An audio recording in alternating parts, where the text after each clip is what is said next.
नमस्कार। आज मैं फिर आपके सामने अपराध की एक और घटना लेकर उपस्थित हुआ हूँ। जैसा कि मैं बताता आ रहा हूँ कि ये घटना भी उसी समय की है जब मैं डीआईजी रेंज बरेली हुआ करता था। 250 एपिसोड तक मैंने पोस्टिंग दर पोस्टिंग क्राइम की वो घटनाएं जो मेरे सामने, मेरे जुरिस्डिक्शन में या मेरे सीधे पर्यवेक्षण में हुई थी, उनका जिक्र मैंने किया था। उसके बाद में क्राइम की वो इम्पॉर्टेंट घटनाएं जो कि चारों जिलों की थीं जब मैं डीआईजी रेंज बरेली था, जिनमें अज्ञात हत्याएं, बच्चों की अज्ञात हत्याएं, महिलाओं की अज्ञात हत्याएं और आपसी संबंधों में, रिश्तों में जो को खराब करने वाली जो हत्याएं थीं, उनका जिक्र मैं कर रहा हूं। जैसे ही ये सीरीज़ ख़त्म होगी, मैं आपको सुनने की आदत हो गई है कि modern gadget, mobile phone, CDR, dump data, BTS towers, CDR analysis, forensic evidence, इन सब की आपको आदत पड़ गई है, क्योंकि पिछले 10 सालों में जब से ये मोबाइल फ़ोन, इंटरनेट ये विवेचना में शामिल हुए हैं, ये विवेचना के सहायक बने हैं, इन्वेस्टिगेशन के बड़े इम्पॉर्टेंट टूल्स बन गए हैं, तब की मैं घटनाएं बता रहा हूँ जिनमें ज़्यादातर घटनाएं वर्कआउट हुई, खुलीं, पेचीदी घटनाएं भी खुलीं। लेकिन इसके बाद, इसके ख़त्म होते ही, जब मैंने नौकरी की शुरुआत की थी, 1995 की मेरी जो पोस्टिंग लखनऊ में हुई थी, उसके बाद की कुछ घटनाएं आपको बताऊंगा। उसमें तमाम ऐसी हैं जो अभी तक नहीं खुली हैं, बहुत सी ऐसी हैं जिनमें घटना के कई कई घंटे बाद पुलिस पहुंची है, क्योंकि कम्युनिकेशन का साधन नहीं था, सर्विलांस की कोई टीम नहीं थी, मोबाइल फ़ोन नहीं थे, इसलिए सीडीआर नहीं थे, फॉरेंसिक जो डिपार्टमेंट है हमारा डिस्ट्रिक्ट पुलिस का, वो बहुत कमज़ोर था, एक आध आदमी उसमें ब्लड सैंपल लेने के लिए आते थे। डॉग्स की क्वालिटी भी बहुत अच्छी नहीं थी, बहुत पुराने पुराने डॉग्स भी थे और बहुत अच्छे ट्रेंड किए हुए डॉग्स भी नहीं थे। ऐसे में लखनऊ जो प्रदेश की राजधानी है, वहाँ की कुछ इम्पॉर्टेंट घटनाएं मैं आपसे शेयर करूँगा, ताकि आपको ये अंदाज़ा लगे कि उस समय पुलिस के हाथ कितने बंधे हुए थे। आज की तरह सीसीटीएनएस पर कंप्यूटर पे रिकॉर्ड होने वाली एफआईआर नहीं थी, थाने पर एफआईआर हाथ से लिखी जाती थी। ज़्यादातर एफआईआर लिखने में और जनरल डायरी लिखने में बहुत ढेर सारी बेईमानी, बहुत फजिंग हुआ करती थी। पहले की घटना बाद में, बाद की घटना पहले, समय उन्हीं को डालना होता था, सीक्वेंस उन्हीं को बनाना होता था, वो सब बना लिए जाते थे। अब आज की तारीख में ये संभव नहीं है। तमाम घटना स्थल को बदला गया, तमाम गवाहों को बदला गया। अब तो अगर कोई कहता है कि साहब मैं चश्मदीद गवाह हूँ, मौके पर था, फ़ौरन उसके मोबाइल के सीडीआर प्रतिपक्षी भी निकलवा लेता है, आईओ भी निकलवा लेता है, इन्वेस्टिगेटिंग ऑफिसर, कि ये मौके पे था, कि उस दिन ये कलकत्ता, बम्बई या दिल्ली में कहीं था। पहले ये सब जांचने के लिए कुछ नहीं होता था, गवाहों के बयान हुआ करते थे, जिसके ज़्यादा गवाह आ जाएं, बहुत ढेर सारे लोग जो निरपराध थे, हत्या के आरोपों में, पुलिस की पेशबंदी में, पुलिस की मिलीभगत से जेल चले गए। तो मैं ऐसे भी, क्योंकि बार बार मैं पिछले काफ़ी एपिसोड से देख रहा हूँ, लोगों ने ये इच्छा व्यक्त की है कि साहब ऐसी अपराध की घटनाएं जिनमें पुलिस की संलिप्तता हो, पुलिस की मिलीभगत हो, या फिर अपराध की, हत्या के अलावा दूसरी घटनाएं भी बताई जाएं, वो सब मैं इंक्लूड करूँगा। मैंने यहाँ अपने रिटायरमेंट के बाद लखनऊ आकर अपनी पुरानी डायरीज़ को खोजा है। बहुत डिटेल नहीं है, क्योंकि उस समय के उस क्राइम की डिटेल्स इंटरनेट पर भी उपलब्ध नहीं है। 95 से लेके और 2000 तक की कोई भी बहुत इम्पॉर्टेंट क्राइम जो प्रदेश में 2, 4, 6 महीने में एक आध होता था, उसकी कहीं पर आर्काइव्स में, किसी अंग्रेजी अखबार के आर्काइव्स में मिल जाए कोई उसका थ्रेड, तो ठीक है, अदरवाइज़ कोई कहीं पर रिकॉर्ड आज की तारीख में नहीं है। सिर्फ पुलिस थानों में ही होगा, लेकिन पुलिस थानों में भी बहुत बड़े-बड़े बदलाव हुए हैं। हमारे क्राइम रजिस्टर्स की एक अवधि होती है जिसके बाद वो नष्ट किए जाते हैं। पुलिस के तमाम कागज़ात ऐसे होते हैं, जो रनिंग कागज़ात हैं, उनकी अवधि फ़िक्स होती है कि 2 साल में ये नष्ट होगा, 5 साल में ये नष्ट होगा, 10 साल में ये नष्ट होगा। लिहाज़ा मैं आपको ये बैकग्राउंड इसलिए बता रहा हूँ कि आप भी लगभग एक ही तरह की यानी अज्ञात हत्याओं की स्टोरीज़ पिछले कम से कम पिछले 10 एपिसोड या 15 एपिसोड से सुन रहे हैं। तो इसमें बदलाव होगा। जैसे ही ये अज्ञात हत्याओं की जो सीरीज़ है ये ख़त्म होगी, मैं पुरानी 95 के बाद की घटनाओं का ज़िक्र करूँगा। बहुत डिटेल उसका उपलब्ध नहीं है। डायरी में जो घटनाओं के बारे में एक-एक, दो-दो लाइन लिखा है मैंने, मैं उसी को इलैबोरेट करके बताऊँगा। आज की घटना भी उसी समय की है जब मैं डीआईजी रेंज बरेली था। जनपद है आज का शाहजहाँपुर, थाना है तिलहर। बात ये 20 नवंबर 2020 की है। गांव तलवीपुर द्यूरिया जिसे कहते हैं, वहाँ के रहने वाले इमरान वर्मा सन ऑफ काशीराम वो थाना तिलहर शाहजहाँपुर में उपस्थित हुए। दीपक शुक्ला उस समय प्रभारी निरीक्षक यानी एसएचओ तिलहर हुआ करते थे। उनके पास आए और उन्होंने बताया कि साहब मेरे साथ बहुत बड़ा हादसा हुआ है। मेरा एक बेटा 11 वर्षीय प्रियांशु ये 19 तारीख को करीब दोपहर 2 बजे से गायब हो गया। जो स्लेटी रंग की पैंट और काले रंग की फुल बाजू की टी शर्ट पहने हुए है। इसकी लंबाई 4 साढ़े 4 फीट या 5 फीट के आसपास जो उन्होंने लिखाई थी। रंग गोरा, दुबला पतला शरीर, और उसकी एक फ़ोटो भी उन्होंने उपलब्ध कराई कि साहब इसकी बहुत तलाश की हम लोगों ने, लेकिन हमारा ये बेटा अब तक हमें नहीं मिला है। दीपक शुक्ला जो उस समय प्रभारी थे, उन्होंने फ़ौरन उस बच्चे की हुलिया के साथ उसकी गुमशुदगी लिख दी गई। गुमशुदगी लिखी और उसके तुरंत बाद उनको ऐसा लगा कि शायद 2 दिन जब हो गए तो उसे अपहरण की धाराओं यानी 363 आईपीसी में इस अपराध को तरमीम कर दिया गया।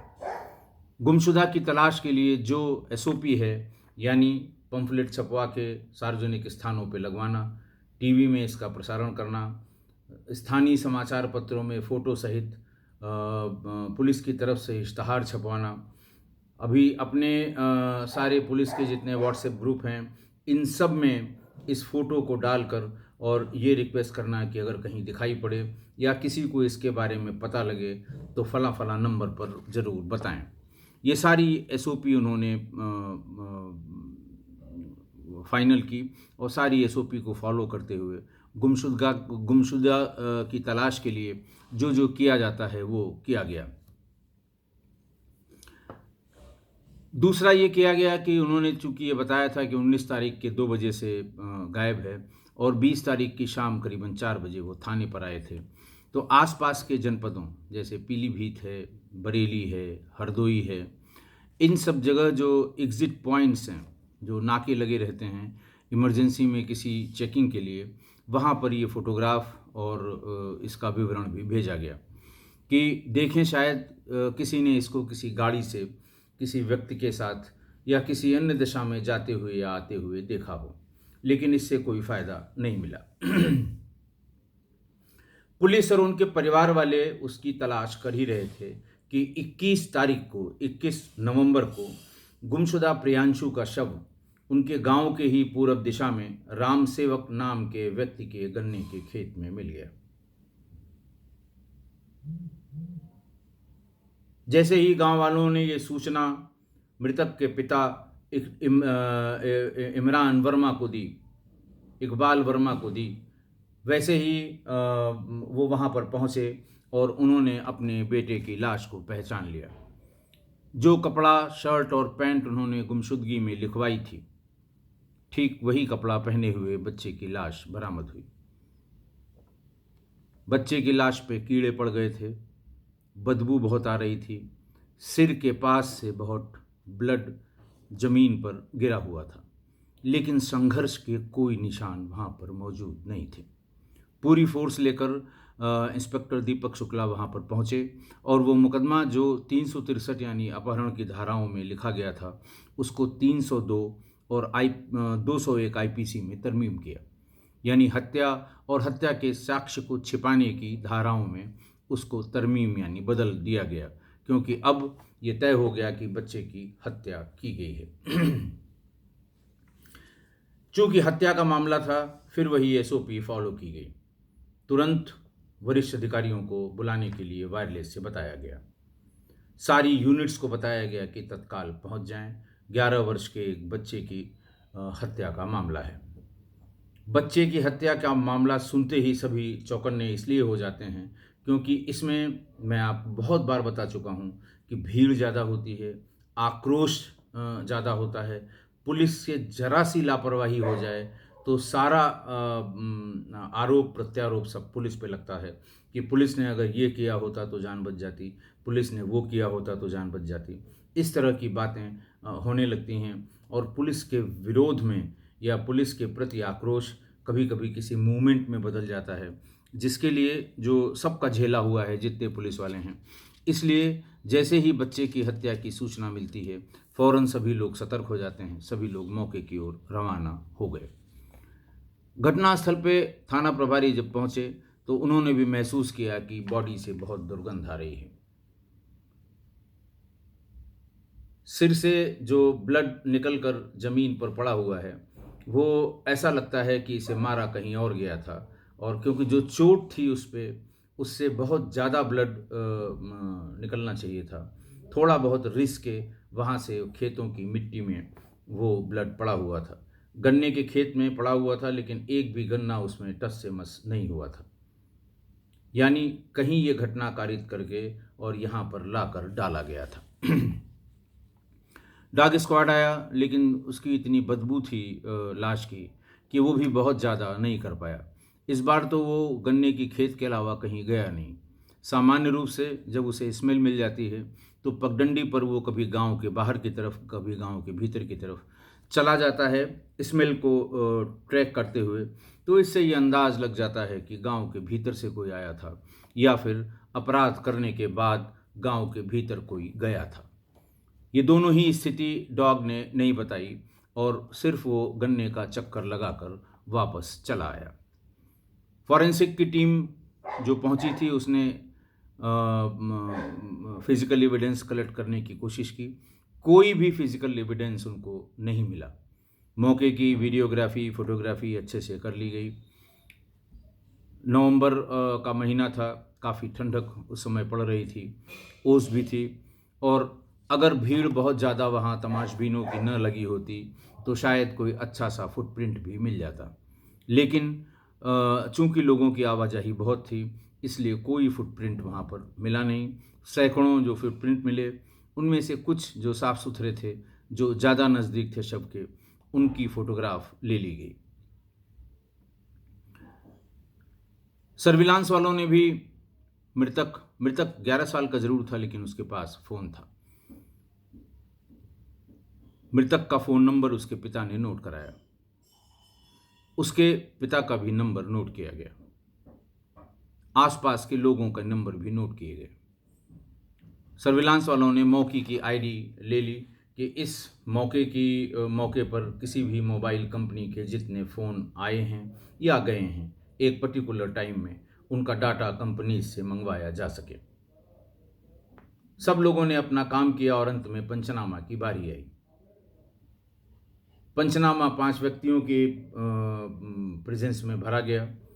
चोटों के निशान जो जाहिरा तौर पे दिखाई दे रहे थे पंचों को भी, उनको संबंधित जो उसमें फिगर होता है उसमें उसको अंकित किया गया और उसके बाद फिर बॉडी को सील करके पोस्टमार्टम के लिए डिस्ट्रिक्ट हेडक्वार्टर शाहजहांपुर भेज दिया गया। अगले दिन मृतक का पोस्टमार्टम हुआ। मैंने इसका भी तरीका आपको बताया है कि ओपीडी ख़त्म करने के बाद ही हर दिन अलग अलग डॉक्टर्स की ड्यूटी लगती है और वो डॉक्टर ओपीडी के बाद पहुंचते हैं कभी 12 बजे कभी 1 बजे, और उस समय तक जितनी डेड बॉडीज़ पोस्टमार्टम के लिए चीड़ घर में, शव विच्छेदन गृह में, पोस्टमार्टम हाउस में उस जगह पर जितने आए होते हैं वो रजिस्टर में क्रम से लगे होते हैं। आपको जानकर ताज्जुब होगा कि लखनऊ में जब मैं एसएसपी था तो एक एक दिन में 35-35 और 40-40 लाशें पोस्टमार्टम के लिए आती थीं। इनमें डूबने वाले, एक्सीडेंट से मरने वाले, लू या ठंड लगने से मरने वाले, भिखारियों की लाशें, क्राइम से संबंधित लाशें, ये सब मिला के कभी कभी 30-30 पोस्टमार्टम सुबह 12 बजे से 1 बजे से लेके शाम तक, यानी जब सूर्य की किरण ख़त्म हो जाती है, सूर्य का प्रकाश ख़त्म हो जाता है, तब तक इतनी लाशों का पोस्टमार्टम करना होता है। कभी कभी 2-2 और 3-3 टीमें सीएमओ लगाते हैं ताकि समय से सारे पोस्टमार्टम हो जाएं और उनके परिजनों को उनकी लाशें मिल जाएं। खैर, टाइम से इसका पंचनामा हुआ, पोस्टमार्टम हुआ। पोस्टमार्टम के बाद बॉडी उसके पिता को सुपुर्द कर दी गई। वो बॉडी लेके उनके पिता अपने घर चले गए, वहाँ उसकी अंत्येष्टि कर दी गई। पोस्टमार्टम रिपोर्ट भी शाम को थाने पर पहुँच गई। पोस्टमार्टम रिपोर्ट जैसी एक्सपेक्ट कर रहे थे, जैसा मौके को देख के लग रहा था, वैसी ही आई।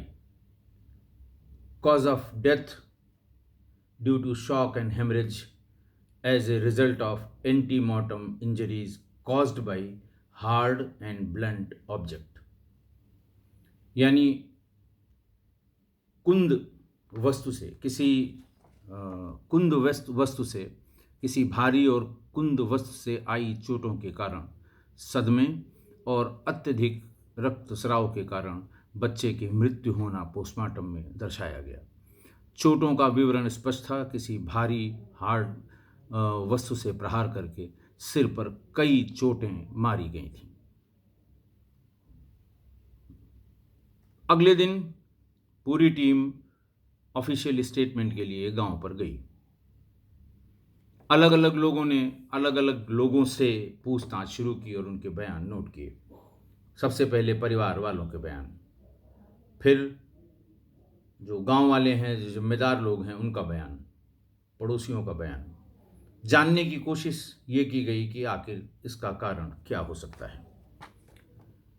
बयानों के दरमियान ही ये बताया गया कि साहब, एक हत्या के बहुत इम्पॉर्टेंट मसले में मृतक के पिता वो गवाह थे और इनकी गवाही बहुत ही जल्द होने वाली थी।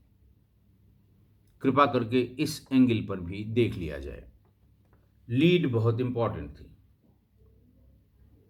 थाने के रिकॉर्ड में उस हत्या के बारे में देखा गया तो ये पता लगा कि एक गरीब व्यक्ति की हत्या कुछ दबंगों ने गांव में पीट पीट कर चाकुओं से और लाठियों से उसकी हत्या कर दी थी और एफआईआर में चश्मदीद गवाह मृतक का पिता था।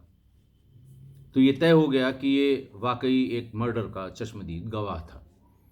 चश्मदीद गवाह का मतलब कि अगर उसकी गवाही सही कोर्ट में हो जाएगी तो निश्चित रूप से मुलजिमों को सजा होगी। ये बात मुलजिम भी जानते थे। मुलजिम एक बाप बेटे थे। बाप का नाम राम रहीश सन ऑफ चोखेलाल और बेटे का नाम रमाकांत सन ऑफ राम रहीश। लंबे समय तक जेल में रहने के बाद इनकी जमानत हुई थी। गांव वालों से डिटेल पूछा गया और चूंकि कोर्ट के जितने भी प्रोसेस निकलते हैं, यानी सम्मन निकलते हैं एविडेंस के लिए, सम्मन निकलते हैं बयान के लिए, कोर्ट की जितनी प्रोसेस आती है वो थाने के थ्रू आती है। अगर आपको अपना पुलिस वेरिफिकेशन आपका होना है, आपकी नौकरी लगी है, तो थाने पर आएगी।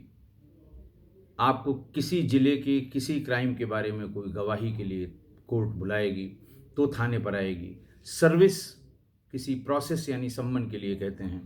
सम्मन है, वारंट है, वेलेबल वारंट है, नॉन वेलेबल वारंट है, किसी तरह का कोई प्रोसेस जो कोर्ट से इशू होगा किसी व्यक्ति के लिए, वो थाने के थ्रू ही उसकी सर्विस की जाती है।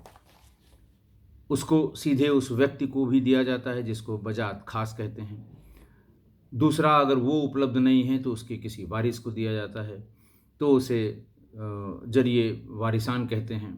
और अगर कोई नहीं मिलता, ताला बंद है, तो उसे चस्पा किया जाता है कि दिनांक इतने को कोर्ट नंबर फलां फलां में इतने बजे फलां केस के संबंध में आपकी उपस्थिति जरूरी है, कृपा करके सभी संबंधित जानकारी के साथ उपस्थित हों। तो जितनी भी प्रोसेस है वो उसके थ्रू, तो ये प्रोसेस ढूंढी गई कि इस मुकदमे की प्रोसेसेस कितने कितने यहाँ आई हैं। तो ये पता लगा कि उसमें और तमाम गवाह, जैसे मुकदमा लिखने वाला, विवेचना करने वाला, पोस्टमार्टम करने वाला, ये सब गवाहियाँ हो गई थी। लेकिन ये वकीलों के दांव पेच होते हैं कि जो इम्पॉर्टेंट गवाहियाँ हैं उनको वो डिले करते हैं। इस बीच में गवाहों को विनोवर करने का प्रयास करते हैं कि वो हमारे विरुद्ध गवाही न दे। जब तक जेल में रहे राम रहीश और रमाकांत, बाप बेटे जब तक जेल में रहे तब तक दूसरों से कहलवाते रहे। जैसे ही जमानत पर छूट कर आए, उन्होंने इस पर दबाव बनाना शुरू किया कि तुम गवाही देने मत जाना, अगर देने जाना तो तुम ऐसा कहना, तुम वैसा कहना, और इससे अब जो होना था वो हो गया, मेरा भला हो जाएगा। लेकिन राम इकबाल वर्मा ये बहुत ही इकबाल वाला आदमी था। ऐसा लोगों ने बताया कि साहब ये कभी झुका नहीं, और इसने हमेशा मना किया कि नहीं साहब, मेरे सामने हुआ है वो तो मैं बयान देने जाऊंगा। इसको इस बात की सूचना थाने को भी दी गई कि गवाहों को बार बार मुलजिमान तंग कर रहे हैं। दो एक बार थाने पर मुलजिमान को बुलाकर उनको तंबीह भी किया गया कि आपका ये आचरण आपकी जमानत की शर्तों के अनुरूप नहीं है, जमानत की शर्तों का उल्लंघन है। कोर्ट जब भी जमानत देती हैं किसी को, बहुत अगर टेक्निकल ग्राउंड नहीं है तो उनसे ये भरवा लेती हैं, उनसे ये अंडरटेकिंग ले लेती हैं कि उन्हें जब कोर्ट में बुलाया जाएगा तब वो आएंगे, गवाहों को धमकाएंगे नहीं, देश के बाहर नहीं जाएंगे, पासपोर्ट है तो पासपोर्ट थाने पर जमा करेंगे, और बहुत ढेर सारी शर्तें तमाम न्यायालयों से दी जाती हैं। जैसा कि लॉयर वहाँ पर कहता है कि साहब ये भाग जाएंगे, जमानत मत दीजिए, ये गवाहों को विनोवर करने की कोशिश करते हैं, जमानत मत दीजिए। इस तरह की बातें जो वहाँ पॉइंट आउट की जाती हैं, कोर्ट उन्हीं शर्तों के साथ सशर्त जमानतें दिया करता है। एग्जैक्ट ये तो पता नहीं लगा कि किस शर्त पे इनकी ज़मानत हुई है, लेकिन इनकी ज़मानत होने की भी सूचना थाने पर, क्योंकि पर्चा रिहाई होता है, एक अदालत से वो पर्चा रिहाई जेल में जाता है, और जेल से उस व्यक्ति को रिहा होने के बाद आईओ के पास वो पर्चा जमा होता है कि साहब ये आदमी यहाँ से रिहा हो गया है, ज़मानत पर रिहा हुआ है। तो ये सूचना थाने के रिकॉर्ड्स में रहती है। रजिस्टर नंबर 4 में ये अंकित होता है कि फ़लाँ आदमी फ़लाँ अपराध में जेल गया था, इतने तारीख को जेल से ज़मानत पर बाहर आया। सारा डॉक्यूमेंटेशन करने के बाद ये तय पाया गया कि पहले सर्विलांस से इनकी लोकेशन देख ली जाए कि घटना के दिन ये लोग कहाँ थे।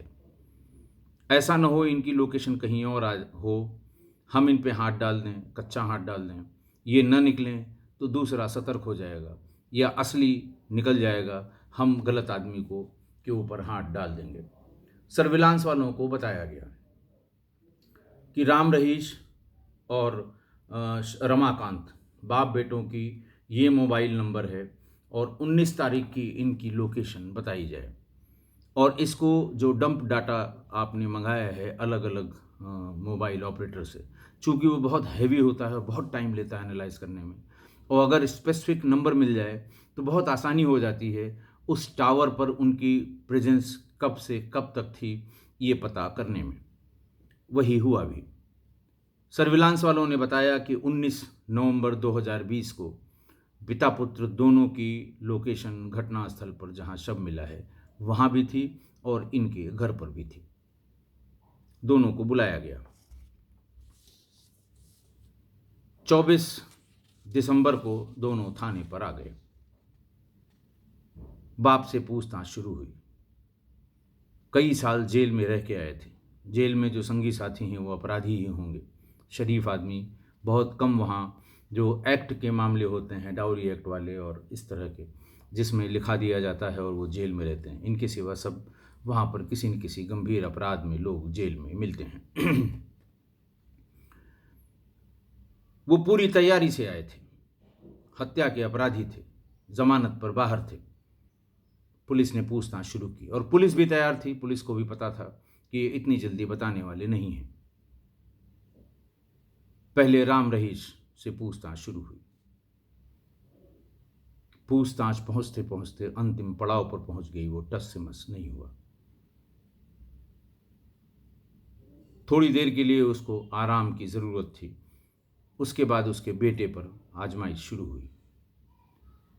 श्रेणीबद्ध पूछताछ धीरे धीरे बढ़ने लगी। चूंकि बाप से कुछ नहीं मिला था, तो बेटे से बहुत संभाल कर, बहुत सावधानीपूर्वक अध्याय वाली पूछताछ उससे शुरू की गई। थोड़ी देर में वो लाइन पर आ गया।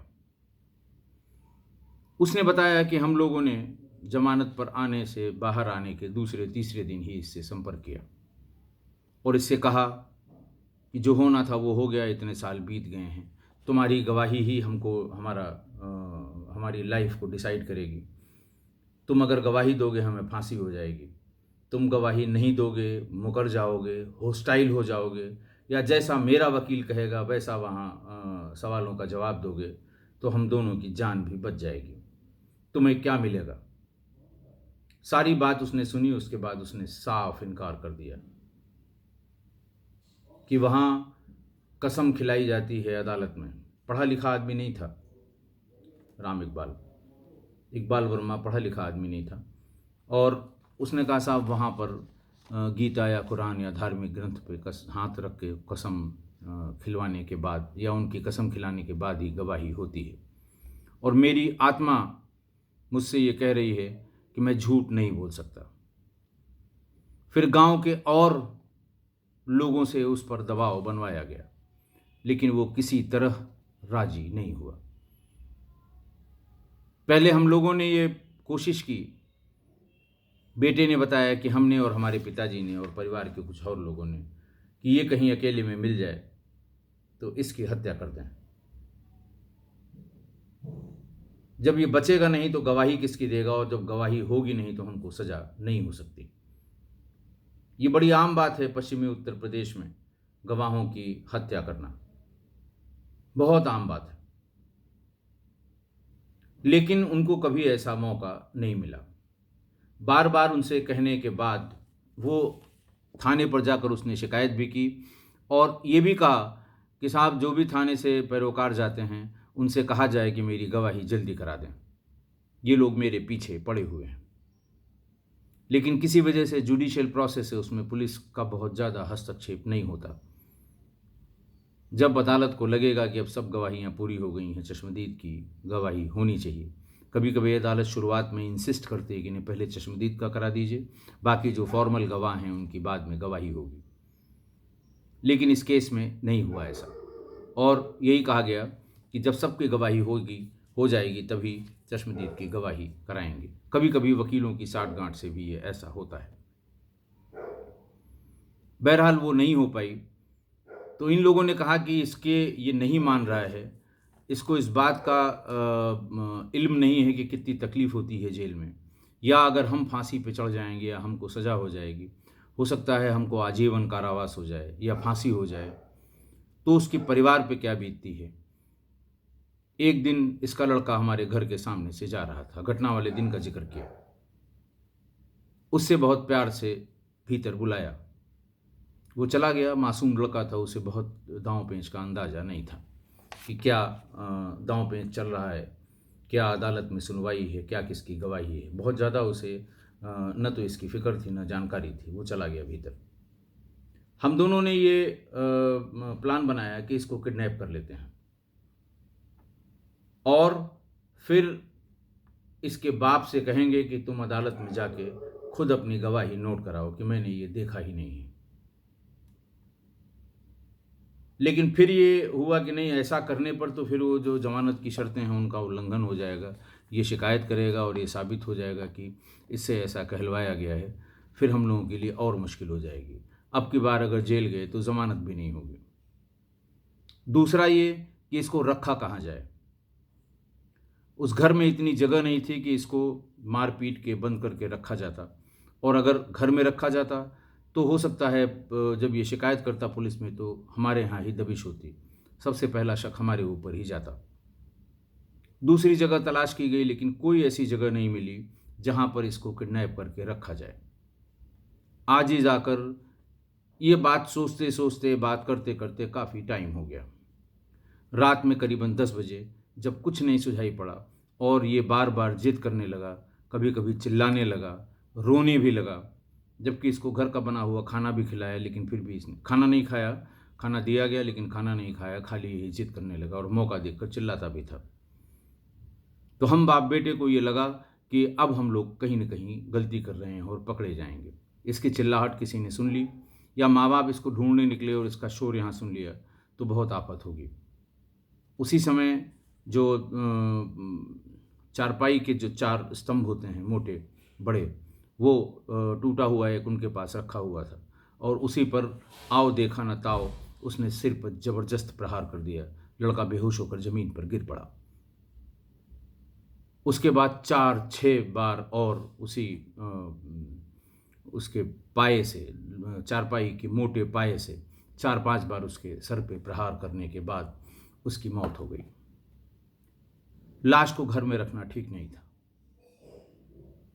रात में 12-1 बजे का इंतज़ार किया और कंधे पर लाश को लाद कर एक कंबल में लपेटे हुए हम लोग गए और उसके खेत में डाल दिया इसको।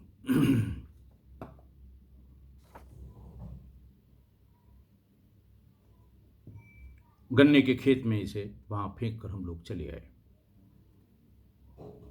फिर बेटे की बात को कन्फर्म करने के लिए उसके पिता राम रहीस से भी काफ़ी बातचीत की गई। आप समझ सकते हैं कि सब बात पता लगने के बाद अगर कोई ना नुकर करता है, किससे कहानी बताता है, दाएं बाएं होने लगता है पूछताछ में, तो पुलिस क्या करती है? वही किया पुलिस ने। थोड़ी देर में उसने भी शब्द बशब्द वही बात बताई जो उसके बेटे ने बताई थी।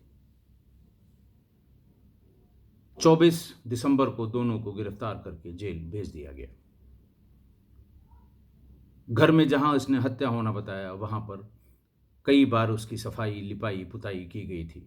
फॉरेंसिक्स वालों ने आके हर जगह पे जहां उसको मरना मारना बताया गया वहां से सैंपल ले लिए, जिसमें रक्त के ट्रेसेस पाए गए फॉरेंसिक साइंस लेबोरेटरी से। 2 फरवरी 2021 को फॉरेंसिक रिपोर्ट,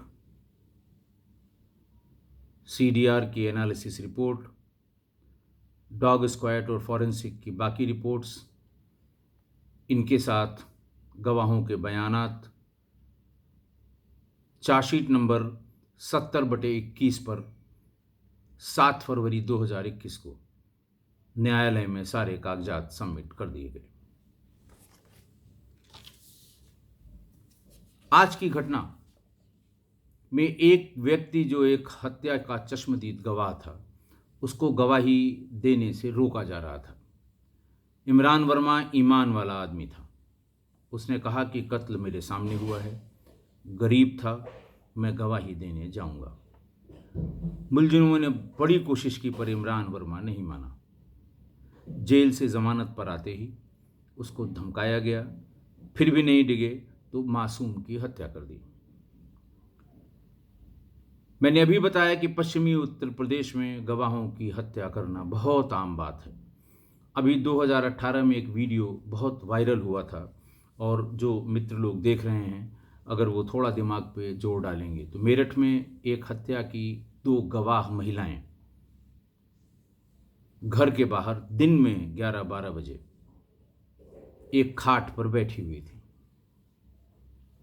मोटरसाइकिल से 2 लोग आए और उन दोनों महिलाओं पर चारपाई पर उनके बैठे रहते ही 20 गोलियां मारी।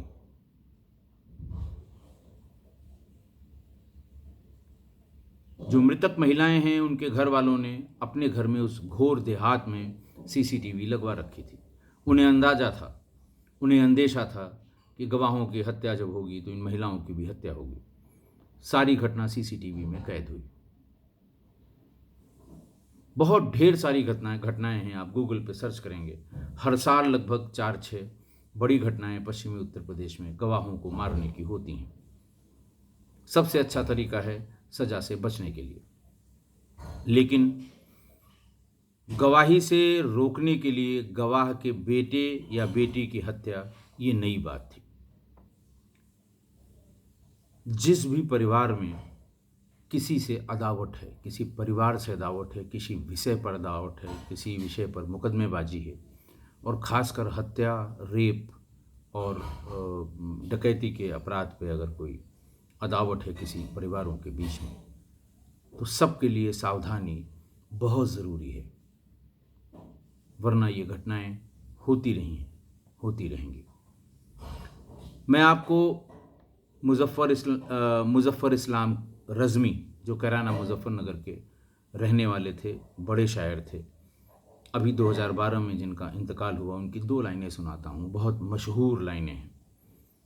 वो जिस्ट है इस घटना का कि ये जब्र भी देखा है तारीख़ की नज़रों ने, ये जब्र भी देखा है तारीख़ की नज़रों ने, लम्हों ने ख़ता की थी सदियों ने सजा पाई।